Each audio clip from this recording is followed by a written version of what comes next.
Welcome to Fiery Discourse, your podcast and media featuring dragonesses, female dinosaurs, and other similar saurians and scalies. I'm your host, Ludmillanon, and with me are my co-hosts, Angron and LuckyEevee, and our special guest, Jordan. Today is our 31st episode, and we're discussing 2001 Shrek, so let's get things started.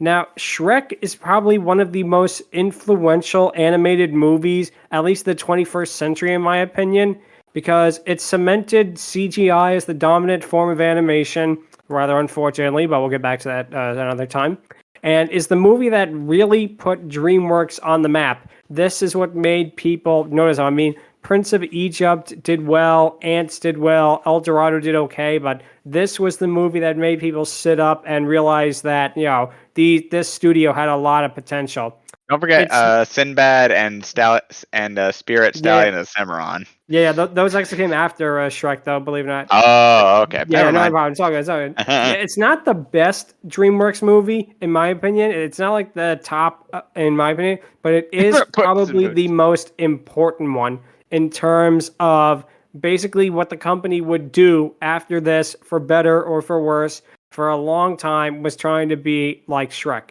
Now, not all of it was, but for at least a good couple of years, they definitely seem to be trying to ride that trend. Now, Shrek was based on a picture book that has absolutely nothing, almost nothing to do with the movie. The only things that it has in common with Shrek the movie compared to Shrek the book, Shrek encounters a donkey and he marries a princess. That is literally it. Everything else with literally the book just has him pull. Shrek literally eats a lightning bolt and pulls a Glock to the fucking sky. So I know, and he threatens a peasant, and it goes places. It is a very strange, very interesting book. If you can find a copy, I definitely recommend reading it because it is very, very interesting. Like probably even more so than Gremlins 2, but I digress because exactly. I haven't read a single Shrek book. So yeah. But anyway, also, Steven Spielberg wanted to make Shrek around the time he did Balto. It allegedly would have starred Steve Martin as Shrek and Martin Short as Donkey, and no information has been released on it, so we don't know. But the Shrek movie we got out of the entire Shrek franchise, I probably have a unique opinion because I feel that the first Shrek is the best one. A lot of people say that Shrek 2 is the best of the franchise, but I don't know. For me, I like the original Shrek because it actually feels like a real fairy tale in its own right. I mean, it feels like one of these old stories with a little bit of, unorthodox to it, of course. But for the most part, it still feels like it's part of like some kind of an ancient story, which I feel like the sequels, which again, Shrek 2's good, Shrek the Third, and then Shrek Forever After kind of course corrected a lot. But they all seem to slowly drift away from that, from the more medieval style setting of this one. They had like more pop culture references, more, modern type gags and that. And granted, it's fine, but there's something about the simplicity of this one that just feels so good. So anyway, the movie itself starts with a book opening, which was an animated cliche for many, many years, starting with like Snow White and Gulliver's Travels did something similar with like a letter written by Gulliver. Yeah, just pretty much insert any Disney movie with like a fairy tale premise, and you pretty much. Yeah, a lot of them did that. And non-fairy tale movies like Jungle Book did it, Winnie the Pooh did it. Sleeping Beauty's done it. Yeah, obviously Sleeping Beauty. That was even definitely one. And even Steven Universe did it. Yeah. And Gulliver's Travels, Max Fleischer's Gulliver's Travels did something similar with like a scroll written by Gulliver and that, but.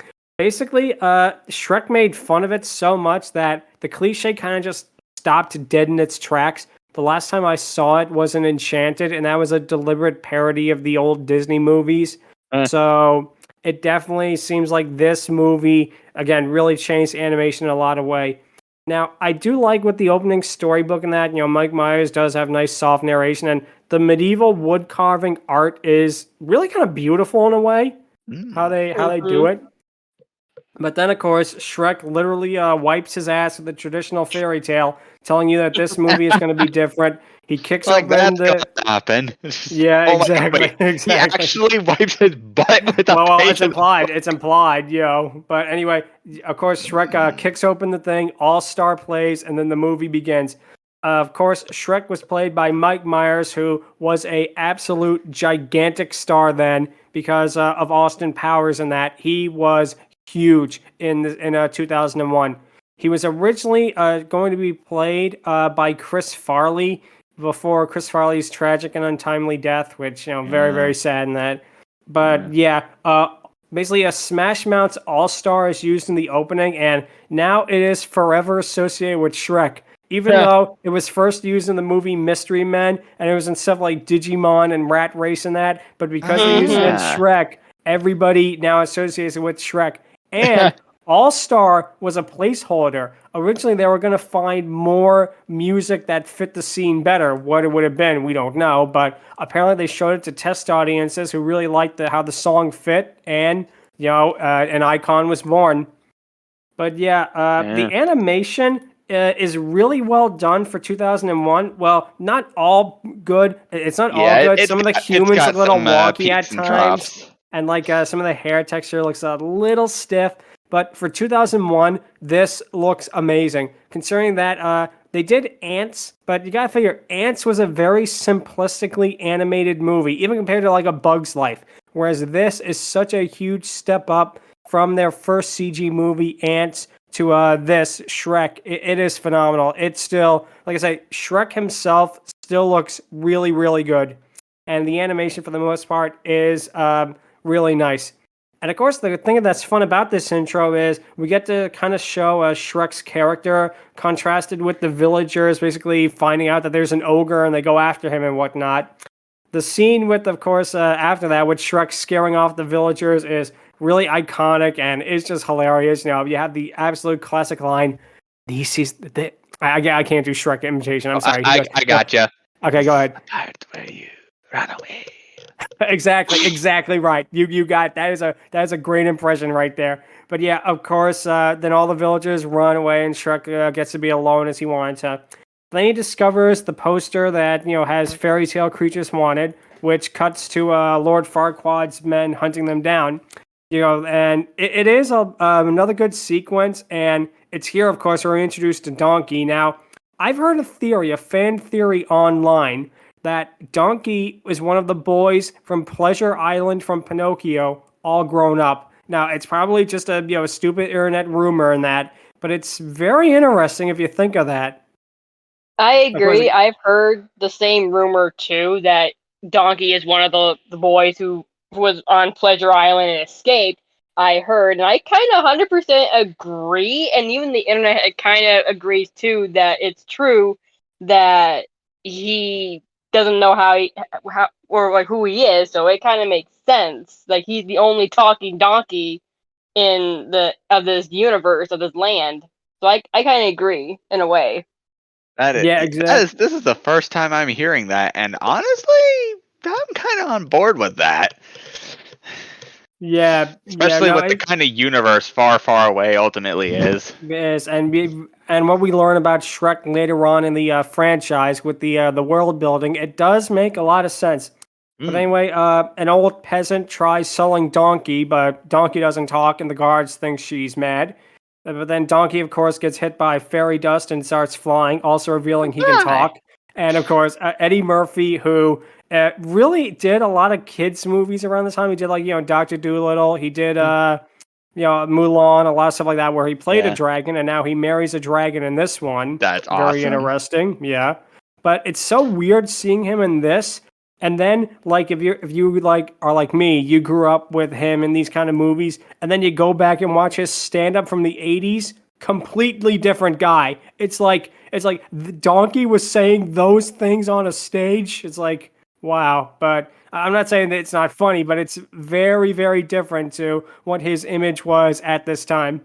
Oh, yeah, absolutely. Especially with stuff like Pluto Nash. Oh my gosh. Yeah, oh god, that movie was woof. We do not talk about Pluto Nash. Pluto Nash is some funny moments. Come on. Yeah, some moments. Yeah, no movie doesn't have at least one good moment, I feel. But anyway, we get to see Lord Farquaad's knights. Donkey basically desperately asks Shrek to hide him, and we get to see Lord Farquaad's knights again. And Lord Farquaad's emblem looks like the Facebook logo. It's Oh, like it's like God. almost the exact same font and everything. It's like Lord Farquaad is Mark Zuckerberg all along. Oh my gosh. Oh, actually, another thing that will be mentioned a lot throughout this podcast, but one thing that I very much noticed upon revisiting this movie was there were a lot of fairy tales, but the bit being like carted away and whatnot. But the biggest one that caught my attention the most was the three bears. And to anyone who has seen Puss in Boots 2, you know exactly. You know exactly what I'm talking about with this. But apparently, in that scene, it shows the baby bear getting separated from the mama bear and papa bear, which is pretty heartbreaking, all things considered. But what happens later is something that, yeah, you're definitely going to want to keep in mind, because this definitely gave dark implications. And Definitely. And the reason yeah. the reason they got away with a lot of these dark implications is because DreamWorks was convinced that Shrek was going to be like a minor project thing. They put all of their time and resources into another project that was being developed around the same time, Road to El Dorado, which is a fantastic movie. I personally like it a little bit more than Shrek, but maybe that's just me. Same. But unfortunately, El Dorado did mediocre at the box office. Shrek was an absolute phenomenon. Yeah. That reminds me. DreamWorks also did another project back in the day known as the Neverhood Chronicles. Fun fact. So that and Skull Monkeys are the only original games that DreamWorks ever made. I did not know that. Very, very interesting. But finally getting back to Shrek. Sorry for that little tangent there. So I can get Eddie Murphy and Mike Myers, they have really good chemistry together. Like, something about the way they talk, the way they play off each other, it really, really clicks. Of course, there's a funny jab about musicals where Donkey tries to sing, but he's cut off by Shrek, which is probably a good thing, because maybe he would have started singing Party All the Time, and we do not need that. But the thing that's interesting is that this actually, I kind of wanted this to be a musical, only for the fact that John Lithgow has a fantastic singing voice. He has a whole album of jazz standards, and he is absolutely amazing. The fact that they didn't give Lord Farquaad a song or something was kind of a mistake, but minor little thing there. But anyway, Shrek and Donkey have a really fun and unique character interaction with how excitable Donkey is over everything, including even the little things that is a nice boulder. I love that. I love that part. And just the way how his excitability compared with Shrek's irritability, it does work out really, really well. And of course, we cut to the next sequence, which has the fairy tale creatures invading Shrek's swamp, which is a really good moment with a lot of fun little gags, like a little... except for one little moment where we see the Papa Bear and Baby Bear minus a certain Mama Bear. Yeah, and we will get to that in a little while. No need to worry about that. Absolutely. Yeah, definitely. But the gag with the Shrek trying to get literally anyone else but Donkey to go with him is another good joke. Yeah. And when they finally set off, we get to see Lord Farquaad, with the reveal of him being really, really short. Another good gag. Now, Lord it's Farquaad, pretty much it's almost like Dark Helmet from Spaceballs, pretty much. Oh, I definitely got that view. I would not be surprised if they were not inspired by Dark Helmet and Spaceballs for that. When he lifts up the visor and turns out it's just nerdy Rick Moranis under there. That's a great, hilarious movie. But anyway, dork, but here they kind of balance it out. It's he's somewhat of a dork, but he very much has a lot of threatening. Yeah, Farquaad definitely does. And like I said, Farquaad famously is based off of Michael Eisner, because Jeffrey Katzenberg came extremely close to taking over Disney, but he got in a power struggle with Eisner and quit in a rage and set up DreamWorks. And it is so funny with hindsight being 2020 and all. You thought Michael Eisner was a bad guy? Buddy, you do not know Bob Iger or Bob Chapek. You should have waited a couple of decades before making this. Then you really could have made fun of a really bad Disney CEO. Well, I mean, probably freaking little Jack Horner comes to mind with that. But very well could have been, though. I don't know if by that time they were doing it because the original Shrek definitely is somewhat made out of spite. It's still a good movie, but you can definitely tell it was Katzenberg. You could picture him cackling like, "Yeah, you'll get yours, Eisner, with this picture." Mm-hmm. But yeah. Cricket boy. Farquaad, yeah. It's just Farquaad is played by John Lithgow, who is a really, really fantastic actor. Been in a lot of good things. He was in Twilight Zone, the movie. He was in World According to Garp.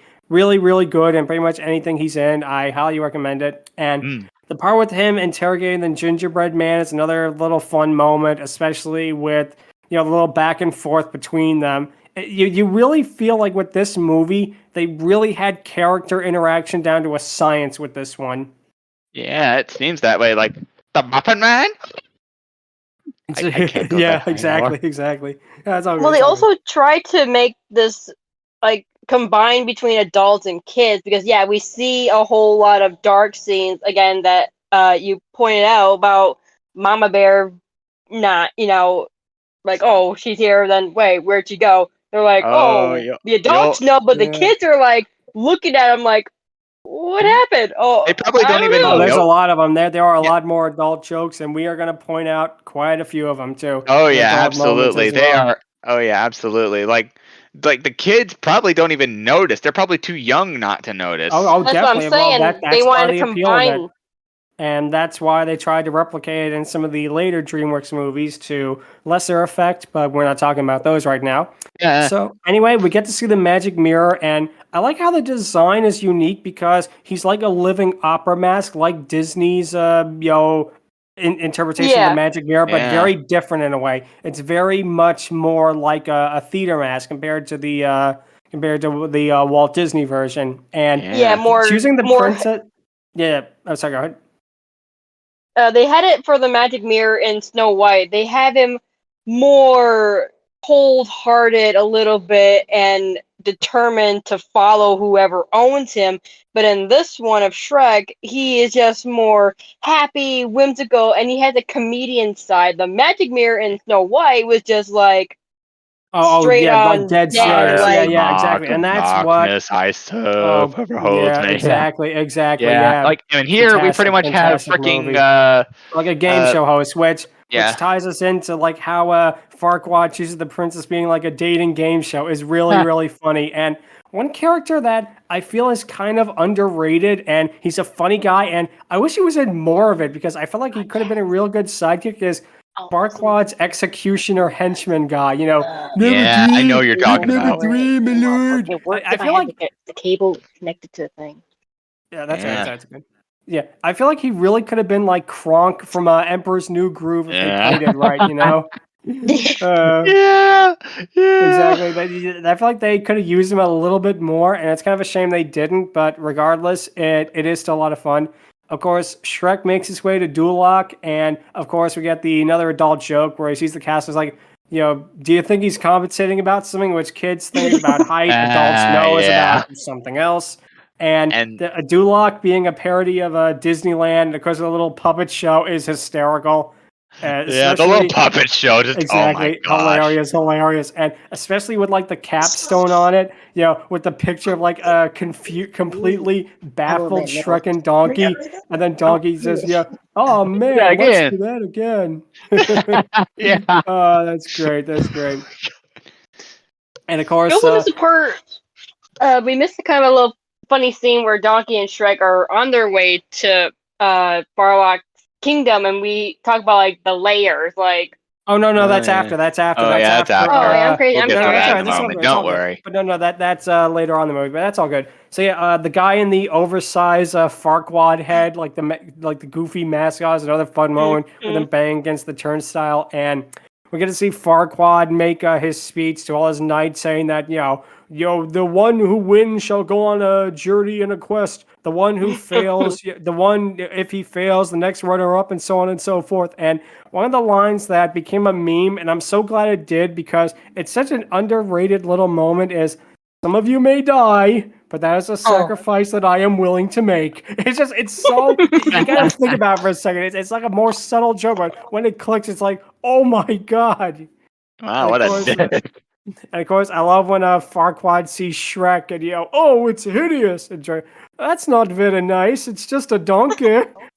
Yeah, I Again, know. great, hilarious. And Beautiful. yeah, Fucking this part hilarious. is a lot of fun. The fight sequence, which definitely, again, it's modernized. It's something modern with like the rock music and done like a wrestling, but it still feels like it takes place in like a fairy tale and like a medieval type of setting and whatnot. Mm-hmm. Yep. Yeah. I feel like, again, that the later movies kind of got away from it to its detriment, but we'll talk more about that on the Shrek 3 episode. But yeah, it is a lot of fun seeing Shrek take them down in various ways and whatnot, especially to the music, which, again, what's interesting is that Shrek, it does have, like more diegetic music. The musical numbers, again, a difference from Disney, that they used more licensed songs, which really a lot of animated movies didn't do. I mean, there was stuff like Rock and Rule and things like that that did do it heavy metal, but those were more obscure 80s stuff. For like a mainstream animated movie to do that, especially in like 2001, must have been a really, really big change. So yeah, Farquaad basically declares Shrek is the winner, and he makes a deal: bring Fiona to Duloc, and he gets his swamp back. And now, like Jordan, what you were saying, now we get to the ogres are like onions moment, which is a really fantastic part. When one thing again I like a lot about Shrek is the small character moments, like the way that Shrek and Donkey basically Shrek tries to tell Donkey about how ogres are. They're more than just like the big brutish monsters that people think they are, which of course we get more of later on. A really, really great scene. But Donkey, of course, is taking it literally and really does not get it. And the montage with the song is another fun one with stuff like, just the montage in general. Really, and the use of the songs as well, it really does work.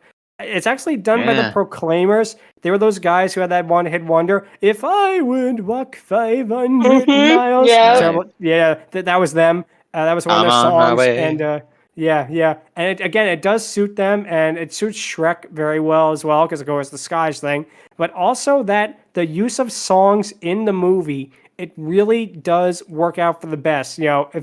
And of course we finally get Shrek and Donkey making it to the tower, and I'm going to say this right now, lava effects, amazing. They look so good for 2001. Yep, I agree. When we see them right on the edge of getting close to crossing that huge rickety bridge, it's just like you look down, you see a donkey's view, and he's like, I ain't doing this. You see how clearly that lava is just going through this cavern, and he's like, you pulled my leg, right? Exactly. Yeah, I also, in fact, I also like this one. It also leads to this one line where, like, they're walking our kids, like, don't look down, and he like cracks the bridge. It's like, I'm looking down. Ah!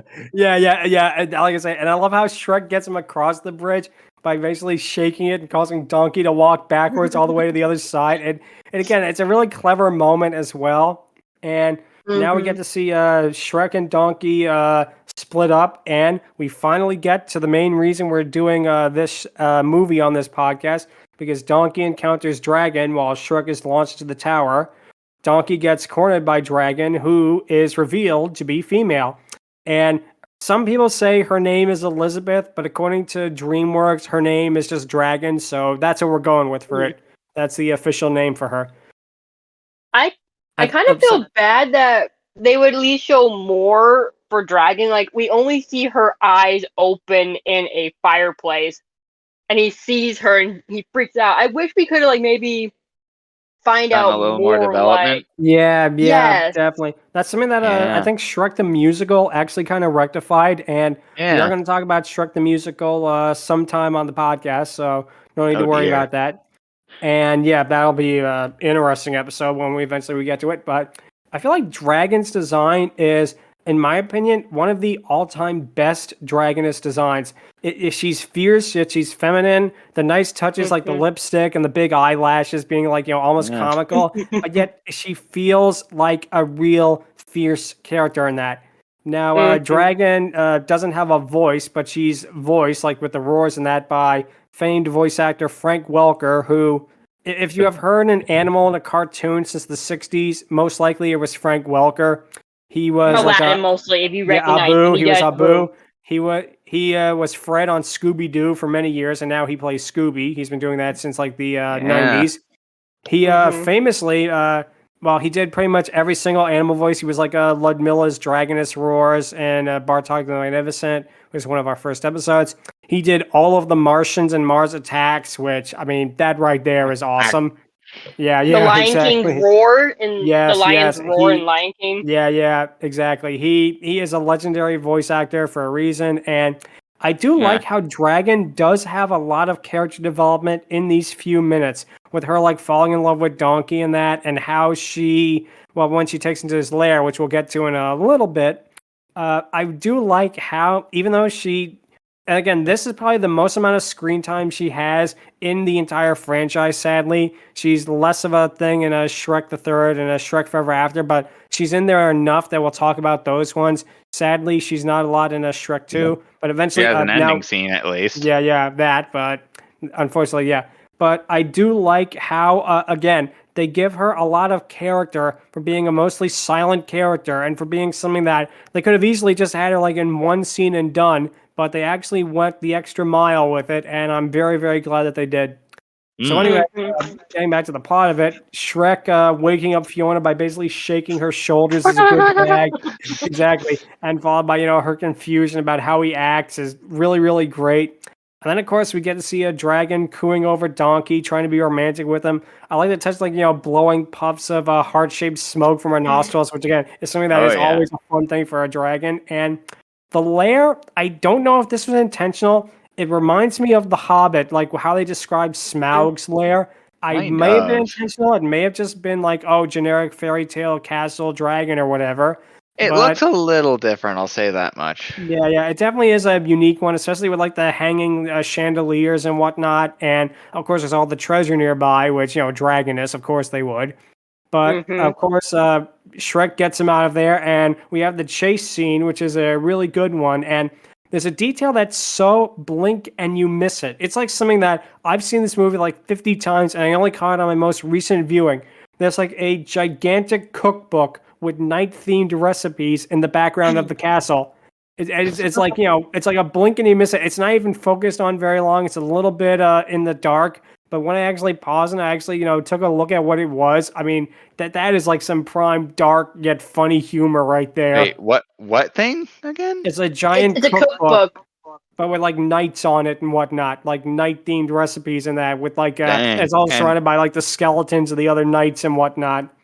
And of course, they get away just barely as Dragon unleashes one of her fireballs at them. And again, her roar and her saddened expression, again, it really makes you feel for her character as she's basically stuck on the castle side because of the chain on her neck. She basically was sent there to be Princess Fiona's guardian while she's in the castle. And you feel a lot for her with the saddened noises she makes and the downtrodden expression. And again, this is like a minor character in a 2001 animated movie, but she has more character development than a lot of main characters in a lot of movies today, which is very, very...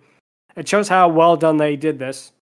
Yeah, so anyway, we get to see Fiona demand Shrek's true appearance and is shocked. And I love how Shrek just, like, when she tries to, not go, Shrek just hoists her over his shoulder and just carries her. I'm not a messenger boy. Yeah, I'm just the delivery boy. And he just literally hoists her over his shoulder and that. And Fiona demands that they stop when it gets dark out is some really good foreshadowing, of course, as to what her secret is, which we don't know already. And she holds up in a cave with like a wooden door and whatnot made from a tree bark. And now we get to a moment that I feel that in this Shrek, it really shows how good this movie is. And again, I'm not dissing the other ones. I really don't mean to. They're all good in their own way. Shrek the Third, a little less so, but again, we'll get to that eventually. But the part where Shrek and Donkey just stare at the moon and talk to each other is something that I really wish the rest of the franchise kind of went with. More of these soft, underrated, underspoken character moments where they just, talk about each other. It really is something that you didn't see a lot of in a lot of animated movies before this. I mean, there always were, but the way this is done is particularly different.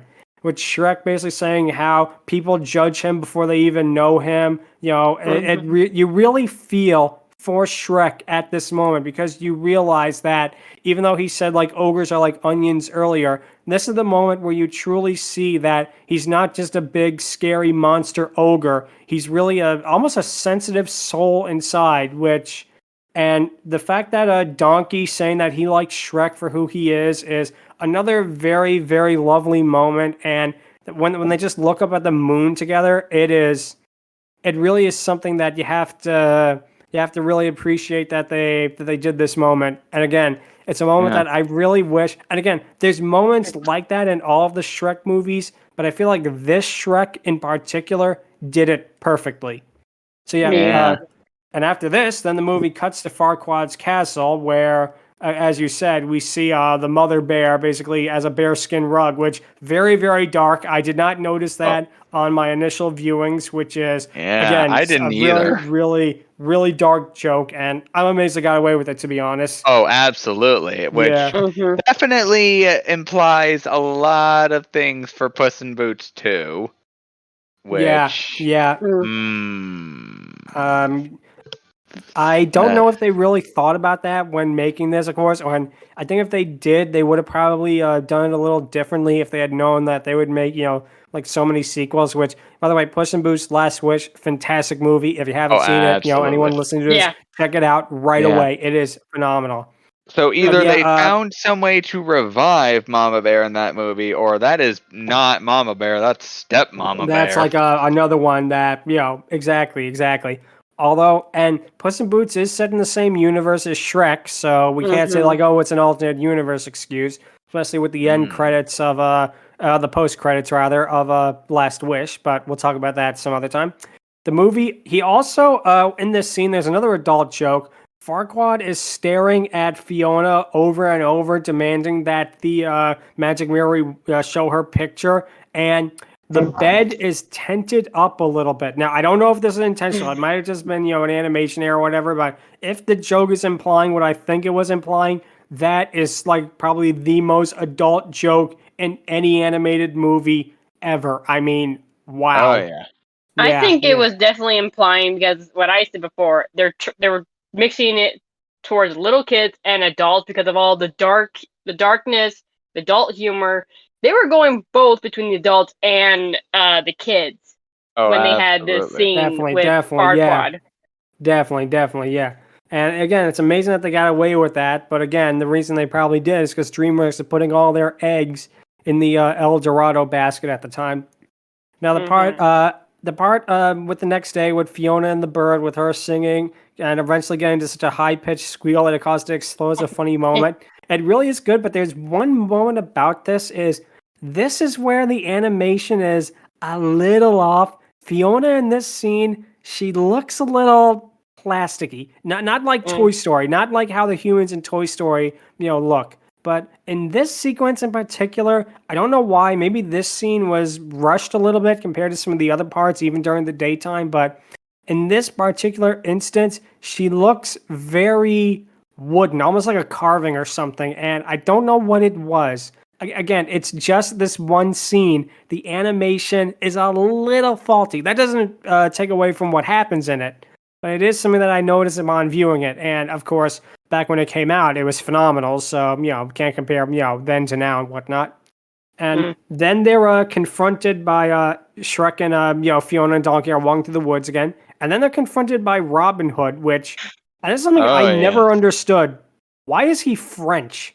I mean, maybe, for jokes and giggles and whatnot, but wouldn't it make more sense if Robin Hood was British? Because, Robin of Locksley, Sherwood Forest and all that. Again, maybe it's just a joke or to show that, things are different, but it is something very interesting. So, yeah, that's very interesting. Like, you brought it up and I was just like, oh, that does make sense. Why did they do that? Yeah, it's like... it's pretty weird, but I kind of like it. The only reason I can think of is they were big Star Trek The Next Generation fans, because Picard famously became Robin Hood in an episode. Nice. But and of course he has a really fun musical number on that. And originally during this section, Shrek was going to meet a fairy godmother, but they decided to save that for the sequel. So, yeah. Kind of Then glad we they get- did. Yeah. Oh, definitely. Shrek 2 definitely expanded on the universe in a really interesting way. And again, I personally think the first Shrek is the best one, but again, that's just me. But I feel that for the most part, it is still really, really well done. Fiona fights off the rest of the Merry Men and Robin Hood in a really fun sequence. The Matrix joke, I think by 2001, we were a little bit sick of that by that time. Everyone was Yeah. making fun of like slow motion, bullet time, and that, but it still works. And of course, Shrek and Donkey are absolutely amazed over how Fiona fought all of them off, including punching out Friar Tuck, which is a cute gag. Yeah. And of course, Shrek then turns out to have an arrow lodged in his butt, and she sends Donkey flowers to get him away. And I love the blue flowers, red thorns, blue flower, red thorns. Oh, why do I have to be colorblind? Yeah. It's little moments like that is good. And Oh man, the arrow in his butt too. yeah, like exactly. But yeah, we get to see Shrek and Fiona start to bond with each other over similar interests, and the montage is really nice and understated, which again is interesting. This movie had all the Shrek movies have a lot of montages set to popular songs, but this one I feel like did it the most, and I feel like it did it the best. I'm not saying stuff like the I Need a Hero from Shrek 2 because that is phenomenal, but I feel like the way these are done, they expand the story in ways that some of the other ones didn't. But then again, we'll talk about that in another time. Them bonding over dinner and showing that Shrek is starting to get feelings for her is a really, really nice moment. There's a really great shot right after this with Shrek contemplating the field of sunflowers and Farquaad's castle. He just stares off into the distance, and it really is a really quiet, understated moment that, again, I feel works very well for the movie. And yeah, okay. Brief minor tangent, but like back to the arrow scene, like has easily my favorite freaking it has one of my favorite noises that Shrek makes, where he's like, "Ow." Yeah, it's like a silent. I definitely. Mike Myers really does a great job selling like all of Shrek's little moments in that too. And of course, we finally get to see what Fiona's secret is. She is cursed to turn to an ogre when the sun goes down and the moon comes up. Which again, it feels like something that would be in a legitimate fairy tale. It really does feel like something that you would see from like an ancient story and whatnot. And she argues that she's a hideous beast while Donkey tries to console her. And I'm going to be honest, her ogre form is way better designed than her human one, at least in terms of like animation and aesthetics and that. I mean, the human form is good, but it's a little off at times. Again, for the animation, it really, really looks good, but sometimes it's a little bit off, but this is really good. But anyway, Shrek overhears Donkey and Fiona talking, and he thinks that she's talking about him being hideous and ugly and whatnot. You and ate he the storms up. princess. Can you hear me?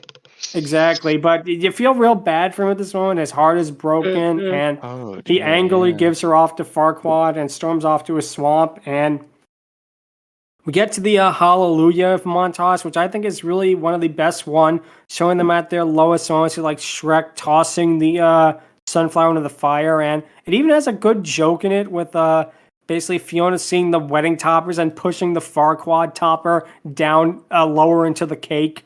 Is another like quick gag that's pretty good. But again, it's really something that's understated because of the emotional moments going on. We actually finally get to see Dragon again after all this time, as she's revealed to have escaped the castle, and she goes to comfort Donkey in that, which, again, a really nice moment that we get to finally see her again, and we get to see more of her in a little bit. But after the montage, Donkey attempts to have his part of the swamp, causing Shrek and Donkey to argue and fight. Then Donkey basically convinced Shrek that Fiona was talking about someone else, keeping it, intentionally vague. Yeah. Then Shrek basically realizes that, wait, I do love Fiona, and he wants to go save her from Lord Farquaad. him and Donkey ride on Dragon to get to the church, which again leads to another really great moment. His repeated failed attempts to object the wedding with Donkey interrupting is really, really great. Shrek literally having to throw Donkey in the air over to the to the giant stained glass window to see what's going on is a good one. And of course, Shrek does object, and we get to finally see Fiona transform on screen, which is legit really good animation. The way that the transformation is slowly done, it really does work. It feels like, again, maybe taking a little bit of inspiration from Walt Disney's Cinderella with the sparkles and whatnot, but regardless, I still feel that it really does work out for the best in this particular sequence.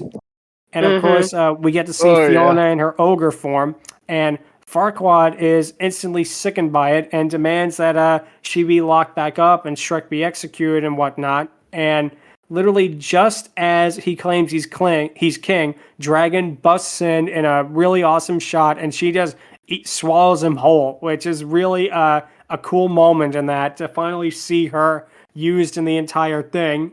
Basically, it was like building up to it. You get what I'm saying? Yeah. Building up to the point. Yeah, where it becomes like that. Oh man, I forgot to mention one of the funnier moments of the movie. The part where Lord Farquaad's executioner henchman, he's literally holding up cue cards for the audience. Like a show, a TV show. Exactly. Absolutely. And when Shrek declares that he loves Fiona, he holds up one saying, "Everybody laugh" or something. And when, Shrek kisses Fiona, he hand scribbles one that says, "aw," and that. And again, it really is funny. And the part where Shrek and Fiona kiss is, again, a really lovely moment. And we get to see Fiona's true love's kiss has turned her into an ogre permanently with Shrek, which means they can live together happily. And we finally get the I'm a Believer ending, with actually got Smash Mouth for the music, because when they heard that they were going to use All Star, they were apparently ecstatic and agreed to record another song for this. But of course, now maybe they're not as enthusiastic, as All Star is now the only song people know from them, unfortunately. But regardless, we get to see all the fairy tale creatures happy at last, enjoying the wedding and whatnot. We get to see even like a donkey sing, which I think Eddie Murphy did, because he is a pretty good singer, Party All the Time in his other singing career, like the one he did with Michael Jackson and that, notwithstanding. But in stuff like Dreamgirls and that, he does have a legitimately good singing voice in that. But yeah, we finally get to see all the fairy tale creatures happy at last. Shrek and Fiona go off in their onion carrots, another nice detail. And also, Dragon no catches Mama the Bear. boot. Yeah, which again, dark implication, but maybe Puss in Boots' last wish rectified that. We will have to see. But also, Dragon catches the bouquet, which of course leads to something that happens in Shrek 2, which we will talk about in our Shrek the Third episode, because sadly we're going to have to skip Shrek 2 because Dragon is barely in it for less than 30 seconds. However, in that time, apparently it stated that she and Donkey, if you know what I mean. Yeah, we'll talk about that on kids. Shrek the Third. Yeah. But we'll go in more into detail about that on Shrek the Third. But yeah, even though Shrek would get many sequels and many spin-offs, I feel like this movie ended so well, and it's just such a really perfect movie overall. It's not perfect, but it is very well done. Yeah, I feel like this could have been a one-off, and that would have been just fine. Granted, I'm glad that we got the sequels. Again, Shrek 2 and Shrek Forever After were great. Shrek the Third, maybe not, but we'll get to it. But it was a huge success regardless, enormous financial success. Nobody expected this to be the movie of the summer. This came out opposite like Mummy Returns and Jurassic Park 3 and whatnot, but this was a monster hit. This movie probably single-handedly put DreamWorks on the map. Not discounting Prince of Egypt, which is another fantastic movie, but I feel like this is the one that made people really sit up and notice them. And this movie also won the first ever Best Animated Feature. It won over Monsters, Inc., which, okay, to be perfectly honest, I think Monsters, Inc. is a better movie than Shrek, and probably should have won. I mean, Shrek is good, but it doesn't have put that thing back where it came from, or So Help Me, the musical. So help it me. doesn't have that. It, if But no, it also the other movie it was up against was another movie called The Adventures of Jimmy Neutron, Boy Genius. That's Yeah. right. We almost lived in a universe where Jimmy Neutron won the first ever Best Animated Feature Oscar, which I really like Jimmy Neutron. Jimmy Neutron was great. The TV show was phenomenal, but Oscar worthy. But it still is a fun one, though. I could see Oh, why. absolutely. Oh, absolutely. It's So, definitely yeah, fun. It has a little bit of age, but yeah, it's especially still with the fun. animation. But yeah, like I said, that's fun. And of course, Shrek is as well. So yeah, now it is time for the question of the episode, which is what are your favorite DreamWorks movies, animated movies, regardless? Because DreamWorks, don't forget, also made live action movies. They did like Saving Private Ryan. They did The Ring. They did a bunch. They did Catch You If You Can. They did They a did bunch of Euro other Trip. movies I don't remember at the time. They Yeah, did probably Euro that. Trip. But let's say favorite DreamWorks animated movies. I Yeah. feel like my favorite, to be honest, I really like El Dorado. I feel like El Dorado is one of those movies where you really, really wish that it was a bigger success because as much as I love Shrek, I wouldn't mind living in a world where we had like 4 Road to El Dorado sequels. You know what I'm saying? And a spin-off. Yeah, there was Yeah, it could something have been about fun.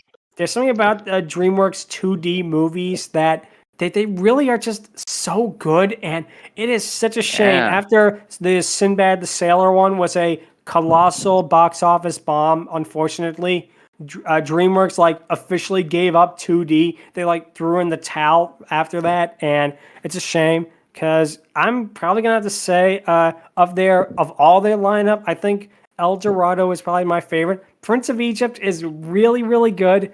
El Dorado edits it out just a skinch. Maybe it's something like with the Elton John music because I mean, phenomenal soundtrack. I mean, Oh, yeah. phenomenal characters. Animation is gorgeous. I mean, this looks absolutely mind-blowingly good. But for their Oh, yeah. CGI movies, I'm gonna have to give it to How to Train Your Dragon. Kung Fu Oh, Panda yeah. is amazing.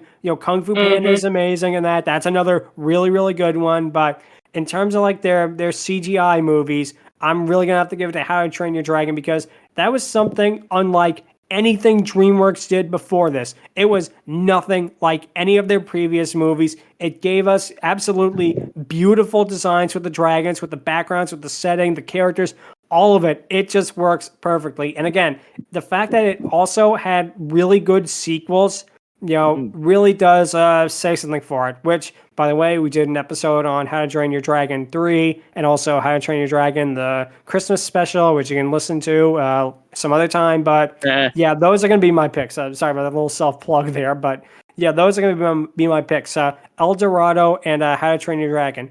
So, Angron, what would you say are your favorite DreamWorks movies? Oh, lordy, that's a tough one. I mean, Madagascar as a whole is awesome. I have a soft spot for the third. I love the second one. The first still holds a place in my heart.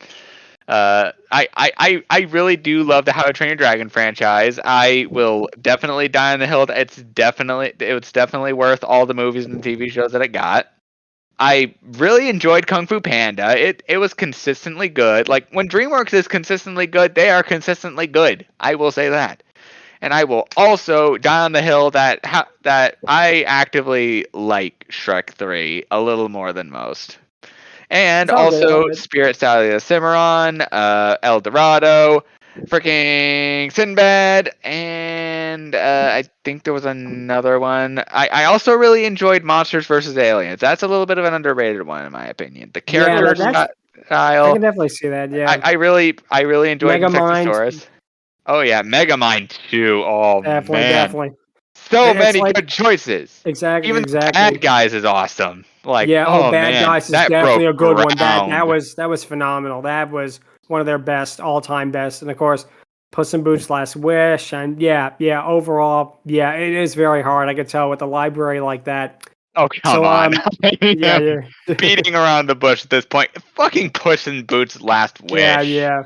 Hands down. Like, no diss to Dragons, no diss to Kung Fu Panda, no diss to Madagascar, no diss to Shrek, no diss to none of them. Maybe except Snail, maybe except Bodway. But anyways, no diss to any of them. But come on. I feel that out of all the movies that they could have easily done peak DreamWorks, so to speak, it had to be Puss in Boots 2: The Last Wish. Like, it is a culmination of all their hard work, all the animation, like years of like prepping for something huge, and help bad guys really got to step forward in that direction, and I really love it. And it was this close to edging out Madagascar and How to Train Your Dragon and a lot of other films. But yeah, I think I like Puss in Boots 2 a lot. I think it's my favorite movie, hands down. It's the new toy effect in play, I might admit, but just, oh man, the characters in this are amazing. The bears, again, are awesome. Like, the mama bear, or step mama bear, unfortunately, but is awesome. The, like, Goldilocks is amazing. Kitty Softpaws makes a return here, and she's a lot better for the most part. Like, freaking Death, that version apparently has, like, mythic roots or something. I don't know, but it's awesome. Yeah, overall, I could definitely see badass. Why. Yeah. Like, oh my gosh. And Jack Horner is a very entertaining villain. I'm gonna say that. He's somewhat the quote-unquote weakest character of the film, but he's still awesome, man. If that's the lowest character, then oh my gosh. Also, Perito is just... Oh yeah, definitely. This guy is just... the audacity they had. Like, in the past, they absolutely would have just gotten away with it. Nowadays, the fact that they had the cojones to do that... Oh, definitely. Yeah, man. Yeah. It is And, really the animation. Yeah, I'm sorry, but beautiful. the animation is peak DreamWorks. Hands down. Definitely. Like, I have not seen Ruby Gilman yet. It's probably going to be not as bad as people say it is, but for now, this holds my top spot hands down. There's a few things that I have a few nitpicks, but come on, man, it's Puss in Boots 2. That's my pick. I Jordan, definitely understand. Yep. Jordan. My favorite probably Pixar movie would probably between Kung Fu Panda and How to Train Your Dragon. I am a dragon nerd, and I like the way that I see what Pixar do is that they bring the characters cool and they're awesome. The storyline's perfect. But what makes it even more better, what Pixar does, I know they try to compare themselves with Disney, is the scenery and the music that they bring to these movies of Pixar. I know that Pixar works with Disney now, but before that, it was just themselves a bit. Why are you calling DreamWorks Pixar? Oh, I am sorry. It's all good. It's all good. No problem. It's all good. But they bring more scenery to the stories of Kung Fu Panda. All these movies that they worked with DreamWorks do. It's just the scenery of their work is what I like. So most of mine probably between Kung Fu Panda and How to Train Your Dragon are my movies. Those are all really, really good picks. Absolutely. LuckyEevee? Last movie I saw was Shrek 5 back when it first came out. So I do not know. Sorry, which one? Shrek 5, and opening. Oh, I can definitely see that. Yeah, it definitely sounds like. So I absolutely do not know. Oh no, it's all good. It's all good. Yeah. So, yeah, no, I understand. So now it is time for the patent pending Dragoness Scale, and Wait, not Shrek 5, Shrek 4. Oh, okay. So Shrek Forever After, in other words. Okay, yeah, because there wasn't a Shrek 5. I was about to say, do you need Puss in Boots or? But no, that's a good choice. No, that's the time shelf because he's Shrek 5. No, that's all right. That's all good. It's all good. So now it is time for the patent pending Dragoness Scale, and the way we're going to do it with a dragon, because we're going to be talking about her for the next couple of episodes as well. We're going to be reviewing her just based on what she did in the individual movie itself. So it's just Dragon, for example, what she does in Shrek. When we do Shrek the Third, it'll be Dragon and Shrek the Third. And when we do Shrek Forever After, it'll be Shrek Forever After. Now that being said, for Dragon in the first Shrek, I am going to give her a 9 out of 10. I know that is a very high score, but I feel like she deserves it because, number one, the character design is phenomenal. Number two, this is the most love I feel she gets in the entire film franchise. and that, you really feel for her as a character and whatnot. I do like how, they subverted expectations before subverting expectations became a meme. But yeah, overall, I just feel like the way that they did with design-wise and the way that they used her in the actual movie with her development is really, really well done. The only reason she's not a perfect 10 is I wish there was more of her, and I kind of wish she had a voice. I'm actually knocking it down to 8 out of 10 now that I'm thinking about it. I kind of wish they gave her a voice rather than just have her be like animalistic roars. But at the same time, it feels like something would be missing if she didn't have, the whole dragoness nature for her.